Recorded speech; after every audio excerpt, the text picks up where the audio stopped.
Fish Dave, he knows how to do stuff.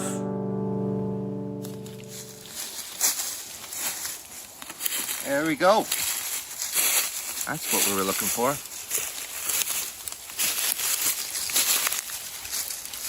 Oh yeah, not the biggest, but also not the tiniest.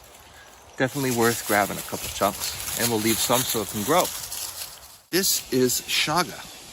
And now Chaga is a type of fungus that grows wherever a birch tree specifically will contract some kind of infection. So like a lightning strike, or an animal will scratch at it. Sometimes a deer will rub his antlers up against it, or a bear will scratch it. But wherever there is an area that is prone to infection, what the birch does is it has a natural response to fight these impurities and infections. All wood, all trees have this natural response. This is why cutting boards are better if they're wood than they're plastic, because what it does is it kills all the bacteria. It's that natural bacteria, antifungal killing agents that protect trees from diseases typically.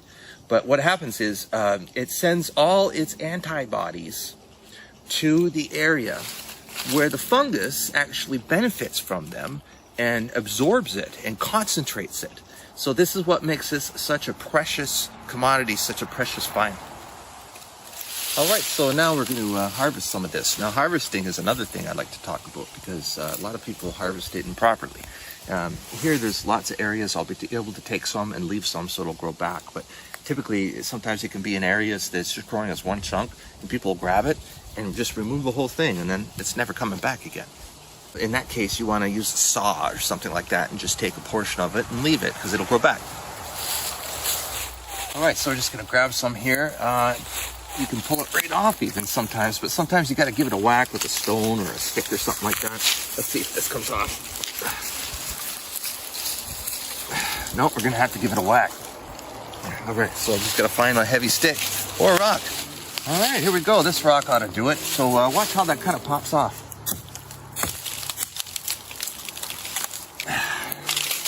There you go. It'll be range in color from yellow to dark brown. The brighter it is, the younger it is. Get some more of that. Stick that in my pocket.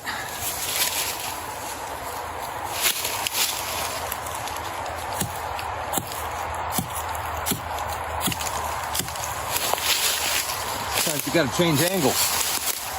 Switch things up here. Oh, precious stuff. Don't want to waste it.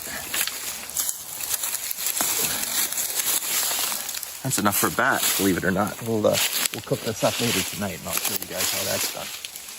I can hear shotguns. People are hunting ducks out there right now. Yeah. Good stuff.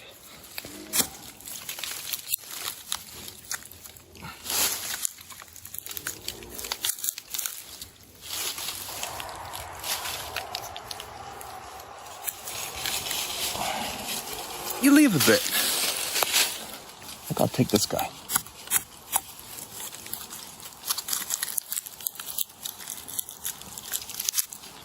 Careful not to, like, you won't all grab that and pull that way, because then you'll expose the tree to more infections. We don't want to. It technically is a parasitic fungus. It is growing on the birch.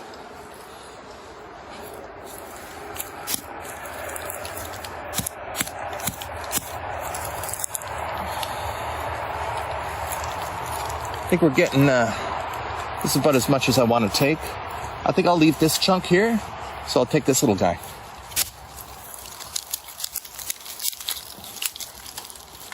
There we go. Caught a piece. So I'm going to leave that chunk so that it'll grow back. Just to give an example there, you can see that this wasn't really the most monumental chunk. Some of these chunks are the size of basketballs, and they'll just come off in one fell swoop. But that is definitely worth harvesting. You wouldn't want to pass that by. And we've left some too. There's enough that we could leave that chunk, as you can see, so that it can get larger again. So just pop that in your pocket. We're going to process that later on and do a batch up tonight. I love this stuff. It's really, really delicious.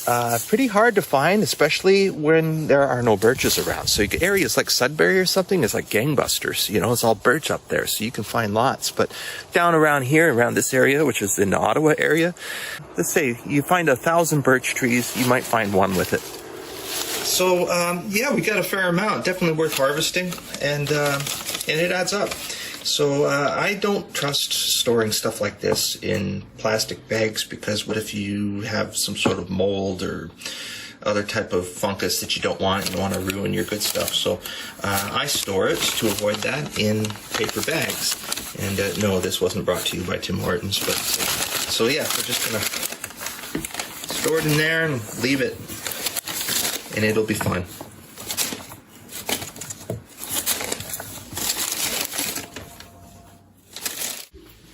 Processing time. I like to use these really heavy-duty tin snips for cutting branches and such. Anyways, you grab your Chaga. Don't snip your fingers off. And we're just literally gonna kind of work that in. It's tough. It's hard to do. Some people like to use cheese graters and stuff. You just get them into small, manageable chunks.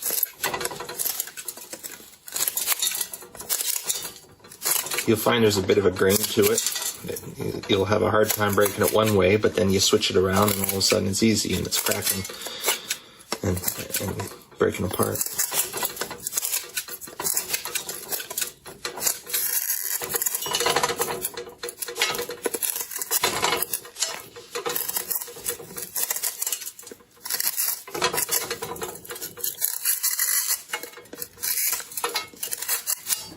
Alright, so take a look inside. You can see it's not a huge amount or anything, but you'd be surprised. This is enough to make a really big batch, believe it or not. So we'll just add our water.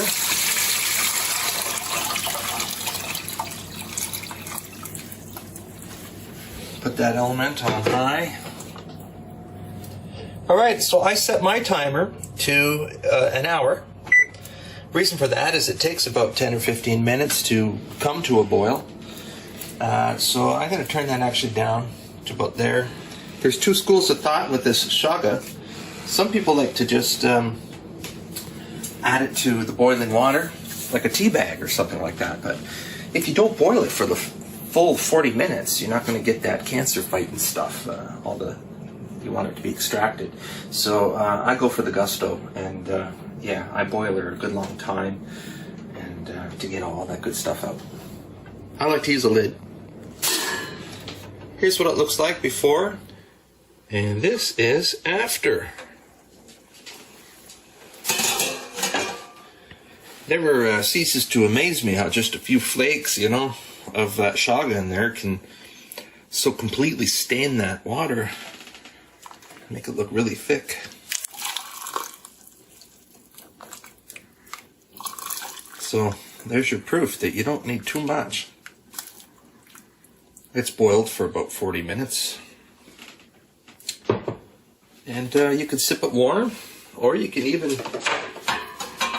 pour it into a pitcher like this and keep it in your fridge. You can drink it cold, doesn't matter. You could leave that right on your counter, and it would never go moldy because of all the antifungal properties of it. Hard to believe how versatile this stuff is. But it's an immuno booster, it's an antioxidant, all kinds of good stuff in there. Here's Dave. He knows how to do stuff.